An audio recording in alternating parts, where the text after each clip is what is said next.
Naghahanda na ang United States at Japan para i-reveal ang mga bagong plano nila sa kung paano i-restructure ang US Military Command sa Japan. Ang bagong plano ay pinaniniwala ang pinakamalaking upgrade na gagawin ng dalawang bansa sa kanilang alyansa sa loob ng maraming dekada. Tumutol ang China sa bagong plano ng United States at Japan dahil ayaw daw nilang maging target nito. Hindi pa inaanunsyo ng Japan at Amerika kung ano nga ba ang mga defense plans nila pero parang natatakot na kaagad ang China dito. Inaasahan na sa summit ng dalawang bansa sa April ay ipapahayag na ng United States at Japan kung ano ba ang gagawin nila. Ayon sa China, naniniwala daw sila na ang military cooperation sa pagitan ng mga bansa ay conducive dapat sa regional peace at stability. Pinapahiwatig ng Chinese government na hindi dapat pinagpaplanuhan ng Japan at US ang gagawin nila para kontrahin ang China. Napipiko ng China dahil ang dalawang bansa ay gumagawa ng mga plano sa kung anong mga depensa ang gagawin kung sakaling lumusob ang People's Liberation Army. Sinagot naman ng Amerika ang pahayag ng China. Ayon sa spokesperson ng US State Department, ang alyansa daw ng US at Japan ay nagsilbing cornerstone ng peace, security, at prosperity sa Indo-Pacific at sa buong mundo ng mahigit 7 dekada. Sinabi rin ng spokesperson na never been stronger daw ang alliance ng dalawang bansa. Ang White House National Security Advisor na si Jake Sullivan ay nakipagkita sa kanyang Japanese counterpart na si Akiba Takeo sa White House noong Tuesday para pagdiskusyonan ang mga susunod na hakbang para ma-finalize na ang key deliverables na ia-announce sa April 10. Sa araw na yon ay magkikita ang presidente ng US na si Joe Biden at ang Prime Minister ng Japan na si Fumio Kishida sa Washington. Doon nila ipapahayag kung ano ba ang mga bagong defense plans ng dalawang bansa. Sa isang news briefing sa Tokyo, sinabi ng Japanese Chief Cabinet Secretary na si Yoshimasa Hayashi na ang bansa niya daw ay nakikipag-usap sa Washington tungkol sa pagpapalakas ng command and control ng mga militar nila para ma-enhance ang readiness ng mga ito. Ayon sa maraming eksperto, matagal na daw talaga dapat in-upgrade ang command structure sa Japan para ang US military at Japanese military ay seamlessly na makapag-operate together sa rehiyon.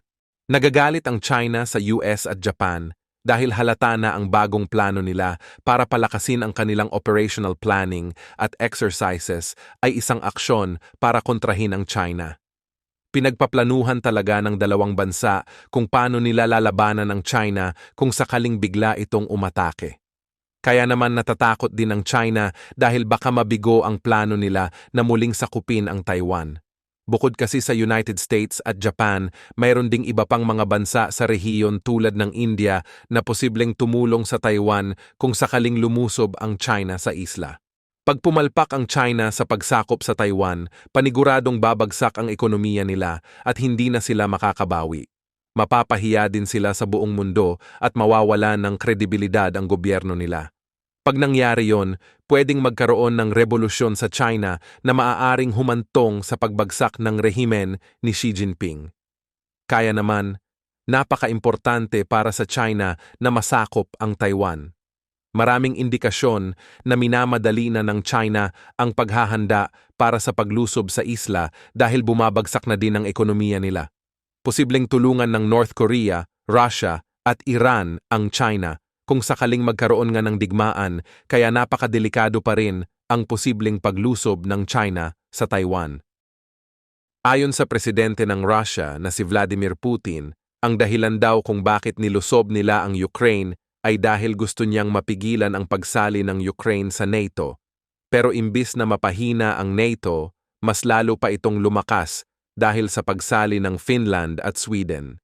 Naisip kasi ng dalawang bansa na pwede rin silang biglang lusubin ng Russia, kaya napagtanto nila na mas magiging ligtas sila kung sasali sila sa alyansa. Dahil sa pagsali ng Sweden at Finland sa NATO, nadagdag sa NATO ang mga militar ng dalawang bansa. Kilala ang Sweden para sa mga fighter jets nito na sobrang high-tech, kaya mas lalo talagang lumakas ang NATO sa pagsali ng bansa. Ang Finland din ay mayroon ding powerful na military kaya mas lalo ding lumakas ang NATO sa pagsali nila. Ayon sa tagapagsalita ng Kremlin na si Dmitry Peskov, ang relasyon ng NATO at Russia ay nasa level na daw ng direct confrontation. Involved na daw ang NATO sa giyera sa Ukraine at patuloy daw na nagmo-move towards sa borders nila at pinapalawak daw ng alyansa ang infrastructure nila malapit sa border ng Russia. Pinapahiwatig niya na ang NATO ay mayroong plano na lusubin ang Russia sa pamamagitan ng paglapit sa mga border ng bansa. Ganun pa man, walang indikasyon na gustong lusubin ng NATO ang Russia. Sa halip, prinoprotektahan lang ng NATO ang kanilang mga teritoryo. Ayon kay Putin, dinaya daw ng West ang Russia sa aftermath ng Cold War dahil bagamat ang Warsaw Pact Alliance daw ng Moscow ay na-disband, ang NATO naman daw ay lumawak pa silangan at kinuha ang mga dating miyembro ng Soviet Alliance, kasama na ang mga 3 Baltic states na dating parte ng Soviet Union. Nireject naman ng West ang pahayag ni Putin. Ayon sa kanila, ang NATO daw ay isang defensive alliance at ang pagsali daw sa alyansa ay isang democratic choice ng mga bansa na nagawang makalaya mula sa maraming dekada ng pamumuno ng mga komunista. Hindi naman talaga pinilit ng NATO ang mga bansa na dating sinakop ng Soviet Union na sumali sa alyansa. Gusto lang kasi ng mga bansa na umunlad ang buhay nila kaya pumanig sila sa West. Noong parte kasi sila ng Soviet Union, hindi yumaman at hindi naging maunlad ang mga bansa at pinahirapan lang sila ng Russia. Ayon sa NATO, tinutulungan nito ang Ukraine na lumaban para sa survival habang inaatake ito ng Russia. Pinahiwatig ng NATO na yon ang dahilan kung bakit binibigyan nila ang Kyiv ng mga advanced weapons, training, at intelligence. Nagresponde naman ang Russia at sinabing ang pagbibigay daw ng NATO ng mga sandata, training, at intelligence sa Ukraine ay ibig sabihin daw na parte na sila ng gulo. Sinabi rin ni Putin na ang isang direct conflict daw sa pagitan ng Russia at NATO ay maaaring humantong sa isang nuclear war. One step away lang daw sa World War III ang sagupaan sa pagitan ng Russia at NATO. Malaki ang posibilidad na humantong nga sa pangdaigdigang digmaan kung magkakaroon ng direct confrontation sa pagitan ng NATO at Russia.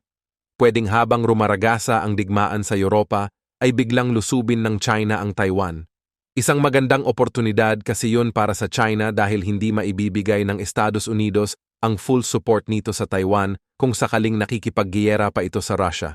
Sa kasalukuyan ay napakahina pa rin ng Russian military, pero kung tutulungan ito mas lalo ng Iran, China at North Korea, may posibilidad na maging malakas ulit ito. Ganun pa man, malayong mas malakas ang NATO sa mga kalaban nito kaya malabo na matalo ang NATO sa giyera. Ang tanging pag-asa lang ng mga kalaban ng NATO ay ang pahinain ang mga miyembro ng alyansa sa pamamagitan ng destabilization. Maraming paraan para gawin yun tulad ng pangingialam sa mga eleksyon ng mga bansa para mailagay sa pwesto ang mga anti-West at pro-Russia na mga pinuno. Ayon sa Prime Minister ng Japan na si Fumio Kishida, binabantayan daw ng Japan ang mga paglipad ng mga Chinese at Russian bombers malapit sa bansa. Ayon kay Kishida, hinaharap daw ng Japan ang pinakamahirap at pinakakompleks na security environment sa post-war times. Pinahiwatig niya na napakadelikado ng panahon ngayon dahil sa mga agresibong aksyon ng Russia at China. Ang mga attempts daw na baguhin ang status quo unilaterally sa paligid ng Japan ay tumitindi. Sinabi niya rin na kailangan ng mabilis na deployment ng mga long-range missiles para ma-boost ang defense ng Japan. Noong mga nakaraang buwan kasi ay dumadalas ang paglipad ng mga eroplano ng China malapit sa Japan. Tila ba ay naghahanda na ang militar ng China para sa giyera sa rehiyon. Malaki ang posibilidad na nalalapit na ang paglusob ng China sa Taiwan. Bagamat hindi na-violate ang airspace ng Japan, nangangamba pa rin ang maraming mga Japanese sa mga agresibong aksyon ng China at pati na rin ng Russia at North Korea. Ang pahayag ay ginawa ni Kishida sa Iruma Air Base sa Saitama Prefecture. Diniscuss niya rin ang tungkol sa pag-acquire ng Japanese military ng mga counter-strike capabilities o ang abilidad na mapasabog ang mga base militar ng kalaban kung kinakailangan. Ang move ay tinuturing na isang major policy shift sa ilalim ng war-renouncing constitution ng Japan. Nangako ang Prime Minister na magse-secure ng pondo para sa pag-build up ng mga depensa ng Japan sa gitna ng mga security challenges na binibigay ng China, Russia at North Korea. Sa Tuesday ay pupunta ang US Secretary of State na si Antony Blinken sa France. Makikipag-usap siya sa presidente ng France na si Emmanuel Macron tungkol sa Ukraine. Ang United States at France ay dalawa sa mga pinakaimportanteng supporters ng Ukraine mula nang lumusob ang Russia sa bansa. Ayon sa State Department, bukod sa Ukraine, pag-uusapan din nila kung paano tutulungan ang Haiti na maging stable. Magkakaroon din ng meeting sa pagitan ng United States, European Union at Armenia. Magfo-focus ang meeting sa pagsuporta ng US at EU sa economic resilience ng Armenia habang tinutulungan nila ito na ma-diversify ang trade partnerships nito.